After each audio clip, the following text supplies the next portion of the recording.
एक बार राधा कहा तो एक बार राधा की कीमत पूरा संसार नहीं है। एक राधा नाम की कीमत पूरा संसार नहीं। एक प्रसंग आता है, दो भाई थे, एक का नाम था कर्मचंद्र, एक का नाम धर्मचंद।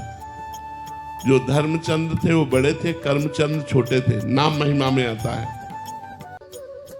धर्मचंद बचपन से भगवान का नाम जप करते थे, अच्छे आचरण करते थे और उन्हें संत जन प्राण प्यारे लगते थे। अगर कहीं भी संत दिखाई दे तो उनके चरण छू के मना के अपने घर लाना, उनका चरणामृत उतारना, आरती करना, उनको भोजन पवाना। और जो कर्मचंद छोटा भाई था, उसका स्वभाव संतों को देखते ही गालियां देने लगना। संतों से बड़ी जलन थी और वो शराब पीता, गंदे आचरण करता, बिल्कुल विपरीत। बड़े भाई को बड़ा दुख होता कि एक ही मां के गर्भ से उत्पन्न हुए और ये हमारा छोटा भाई इतने दुष्ट स्वभाव का, इतना पापाचरण करता है, क्या इसका कभी कल्याण होगा? मन में सोचती।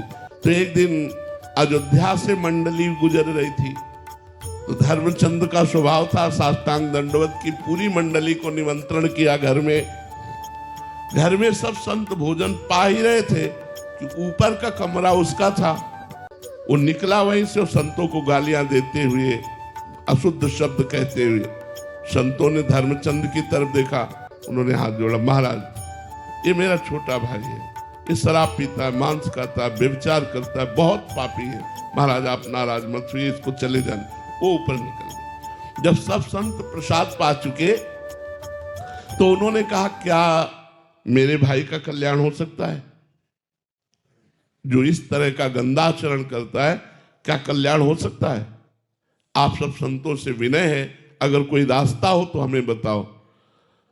तो जो महंत जी थे उन्होंने कहा, कल्याण हो सकता है, मैं कल्याण करूंगा इसका। सब संतों से कहा, तुम शंखनाद करते हुए घर के बाहर जाओ। तो शंखनाद करते हुए घर के बाहर जाने का इशारा हुआ कि उसने अपने ऊपर वाले कमरे से समझा कि सब संत चले गए। अब वो महंत जी जाके दरवाजा खटखटाए तो उसने समझा भाई है, तुरंत दरवाजा खोल। जे ही खोला तो तगड़े तंदुरुस्त थे, उठाया और पटक दिया उसको और उसकी छाती में चढ़ के बोले, राम बोल राम।